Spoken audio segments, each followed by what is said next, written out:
প্রিয় দর্শক, প্রীতি এবং শুভেচ্ছা নিন। আমি সাজ্জাদ কাদির এই মুহূর্তে আপনাদের সামনে কথা বলতে এসেছি অর্থ আত্মসাতের অভিযোগে অভিযুক্ত ব্রিটিশ মন্ত্রী টিউলিপ সিদ্দিকির পাশে দাঁড়ালেন এবার ব্রিটিশ প্রধানমন্ত্রী।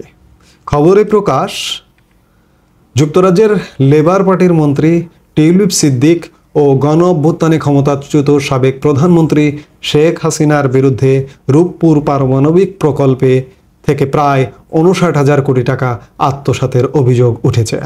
গত বৃহস্পতিবার এই অভিযোগের বিষয়ে একটি প্রতিবেদন প্রকাশ করে বিবিসি। সেই খবর প্রকাশের পর ব্রিটিশ প্রধানমন্ত্রী কিয়ার স্টারমার নিজ দলের নেতা টিউলিপের পাশে দাঁড়িয়েছেন। জার্মান সংবাদ মাধ্যম পলিটিকোর খবরে বলা হয়েছে, ব্রিটিশ প্রধানমন্ত্রীর কার্যালয় থেকে বৃহস্পতিবার জানানো হয়েছে, যুক্তরাজ্যের প্রধানমন্ত্রী কিয়ার স্টারমার বাংলাদেশে অর্থ পাচার তদন্তে নাম জড়ানো ট্রেজারি মন্ত্রী টিউলিপ সিদ্দিকের প্রতি এখনও আস্থা রাখছেন। এর আগে ব্রিটিশ সংবাদ মাধ্যম ডেইলি মেইল প্রথম প্রতিবেদন প্রকাশ করে বাংলাদেশে ক্ষমতাচ্যুত সাবেক প্রধানমন্ত্রী শেখ হাসিনার ভাগ্নি টিউলিপ সিদ্দিকের বিরুদ্ধে রাশিয়ার রাষ্ট্রীয় মালিকানাধীন প্রতিষ্ঠান রোসাটমের সঙ্গে একটি পারমাণবিক চুক্তি সংক্রান্ত বিষয়ে বাংলাদেশের দুর্নীতি দমন কমিশন তদন্ত করছে। প্রতিবেদন অনুযায়ী ২০১৩ সালে এই চুক্তি স্বাক্ষরিত হয়। সেই সময় চুক্তি স্বাক্ষর অনুষ্ঠানে উপস্থিত ছিলেন টিউলিপ সিদ্দিক, হাসিনা এবং রাশিয়ার প্রেসিডেন্ট ভ্লাদিমির পুতিন। বিবিসির প্রতিবেদনে বলা হয়েছে, এই চুক্তির মাধ্যমে টিউলিপ প্রায় $১০০ কোটি ব্যক্তিগত খাতে স্থানান্তর করেছেন। ছাত্র জনতা আন্দোলনের মুখে দেশ ছেড়ে শেখ হাসিনা চলে যাওয়ার পর নতুন দায়িত্ব নেওয়া অন্তর্বর্তী সরকারের নির্দেশে এই তদন্ত শুরু হয়েছে।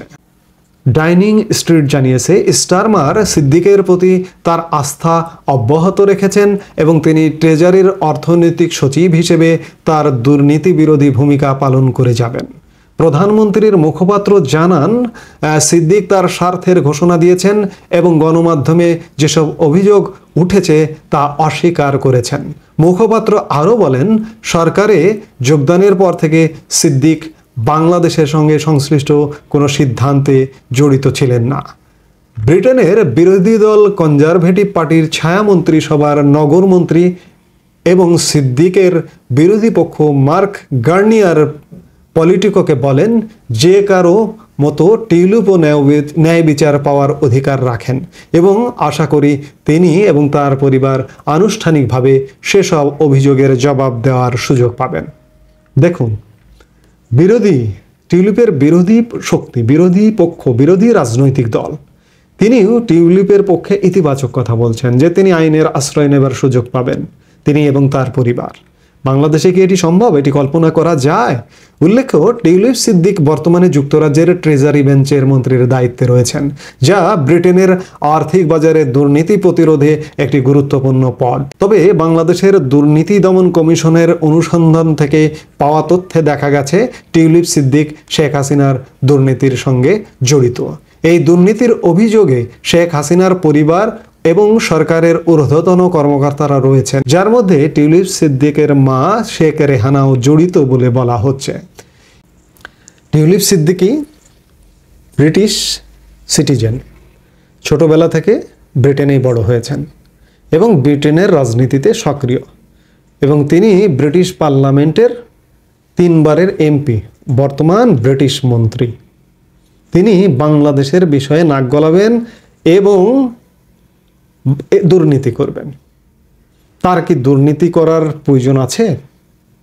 যদি ব্রিটিশ রাজনীতি করতে হয় তাহলে কি তিনি দুর্নীতি করে পার পাবেন?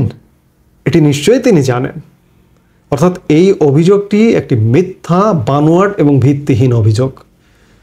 রাশিয়ার সাথে চুক্তি স্বাক্ষর অনুষ্ঠানে তিনি উপস্থিত থাকতেই পারেন। তার খালা, আপন খালা শেখ হাসিনা সেখানে ছিলেন, তার মা সেখানে ছিলেন, সেখানে তিনি থাকতেই পারেন। পারিবারিক একটা ব্যাপার বলে তো কিছু আছে। তিনি সেই চুক্তি স্বাক্ষর অনুষ্ঠানে ছিলেন বলে তিনি দুর্নীতি করেছেন, এটি একটি শিশু বিশ্বাস করবে না। এবং বিশ্বাস করবে না বিধায় ব্রিটিশ প্রধানমন্ত্রী তার পাশে আছেন, তার প্রতি আস্থা রাখছেন। যে এটি মিথ্যা, বানোয়াট এবং ভিত্তিহীন। এই যে ব্রিটিশ বাংলাদেশের বর্তমান সরকারের সাথে ব্রিটিশ প্রধানমন্ত্রীর সমর্থন নেই এই সরকারের সাথে, নানাভাবে সেটি লক্ষ্য করা যাচ্ছে। ব্রিটিশ নাগরিকদের বাংলাদেশ সফরে সতর্কতা জারি করেছে। সংখ্যালঘু নির্যাতন নিয়ে ব্রিটিশ পার্লামেন্টে আলোচনা হয়েছে। এই যে কদিন আগে ইউরোপীয় ইউনিয়নভুক্ত দেশগুলোর বৈঠক হলো প্রধান উপদেষ্টার সাথে, তাও আবার সবগুলোর নয়। 18টি দেশ বৈঠক করেছে, এর মধ্যে ধরুন কয়েকটি বাংলাদেশে তাদের দূতাবাস আছে, দিল্লি থেকে এসেছে 6-7টি। এই 6-7টিকে বলা হচ্ছিল যে 27টি দেশ দিল্লি থেকে এসে, কমপক্ষে 20টি দেশ দিল্লি থেকে এসে প্রধান উপদেষ্টার সঙ্গে বৈঠক করবেন, এবং সেই বৈঠকে ব্রিটিশরা ছিলেন না। ব্রিটিশ যুক্তরাজ্যের হাই কমিশনার বাংলাদেশেই সেই হাই কমিশন অবস্থিত, ছিলেন না। তো এইরকম অবস্থা, অর্থাৎ ব্রিটিশ এই যে বর্তমানের যে একটি অন্তর্বর্তীকালীন সরকার, তারা সাথে নেই। অন্যদিকে তাদের মন্ত্রীকে নিয়ে কলঙ্কিত করবার অপচেষ্টা করা হচ্ছে। শেষ পর্যন্ত ব্রিটিশ প্রধানমন্ত্রী টিউলিপকে সাপোর্ট দিয়ে যাবেন, এবং তদন্ত আমাদের বাংলাদেশের দুর্নীতি দমন কমিশন কি তদন্ত করছে সেটি পুঙ্খানুপুঙ্খভাবে বিবেচনা করবেন ব্রিটিশরা। আগুন নিয়ে খেলাটা ঠিক হচ্ছে না, কারণ টিউলিপ কিন্তু সাধারণ মানুষ নন। টিউলিপ ব্রিটিশ মন্ত্রিপরিষদের সদস্য। একজন ব্রিটিশ মন্ত্রিপরিষদ সদস্য কিংবা আমেরিকান মন্ত্রিপরিষদ সদস্যকে নিয়ে টানাহেঁচড়া করা, কলঙ্কিত করা, সেই দেশ কিন্তু আমাকে ছাড়বে না, এটি মনে রাখতে হবে। তো কাজেই এই যে অভিযোগের প্রপাগান্ডা ছড়ানো হচ্ছে, আর বাংলাদেশি মিডিয়া তো রসালোভাবে আছেই, রসালোভাবে প্রকাশ করছে। বাংলাদেশি মিডিয়ার খবর কে দেখে, কে জানে? আমার বিশ্ববাসী, আমার যে এই যে বাংলা মিডিয়া যে আছে, কে দেখে তারা? আপনারা একটা কথা আছে যে পাগলের সুখ মনে মনে। আমরা পাগল, যার কারণে আমাদের মিডিয়া ধুমধুমার প্রচার করছে যে টিউলিপ দুর্নীতিবাজ, টিউলিপ সিদ্দিক দুর্নীতিবাজ। এবং আমাদের মিডিয়া মনের মতো করে মন গড়া বিভিন্ন দেশ নিয়েও সংবাদ প্রচার করতে খুব পছন্দ করে। বিশেষ করে আমার প্রতিবেশী দেশ ভারতকে নিয়েও সংবাদ প্রচার করতে দারুণ পছন্দ করে। এই ভারতের একটি কিছু নেগেটিভ কিছু হলেই আমার মিডিয়া একদম তোলপাড় শুরু হয়ে যায়। অথচ আমার মিডিয়ার খবর ভারতীয়রাও দেখেন কি না সে ব্যাপারে যথেষ্ট সন্দেহ আছে। আমার টেলিভিশন তো দেখবার সুযোগ নেই, অবশ্য এখন দেখবার সুযোগ আছে সোশ্যাল মিডিয়ার মাধ্যমে। অবিশ্বস্ত মিডিয়া ধুন্ধুমার প্রচার করছে, সরকার লেগে পড়েছে, শেখ হাসিনা মানেই চোর, বদমাইশ, বঙ্গবন্ধু মানেই নানা কিছু। অর্থাৎ বঙ্গবন্ধুকে কলঙ্কিত করবার জন্য, শেখ হাসিনাকে কলঙ্কিত করবার জন্য যত রকমের ব্যবস্থা আছে, খড়গ আছে, নামাচ্ছে। শেখ হাসিনার কিছু ভুল থাকতে পারে, কিন্তু যেভাবে অভিযোগ করা হচ্ছে, অভিযুক্ত করা হচ্ছে, গুরুতর। এক প্রকার অভিযোগের ধরন দেখে মনে হচ্ছে যে শেখ হাসিনাকে ফাঁসিতে ঝোলাবেন। এত সহজ না। ভারতের সাথে বন্দি বিনিময় চুক্তি আছে, ভারতের সাথে নেগোসিয়েট না করে ইন্টারপোলে শেখ হাসিনাকে নিয়ে আসবার চিঠি দেওয়া হচ্ছে। আপনারা কোন অবাস্তব জগতে বাস করেন একবার বুঝুন।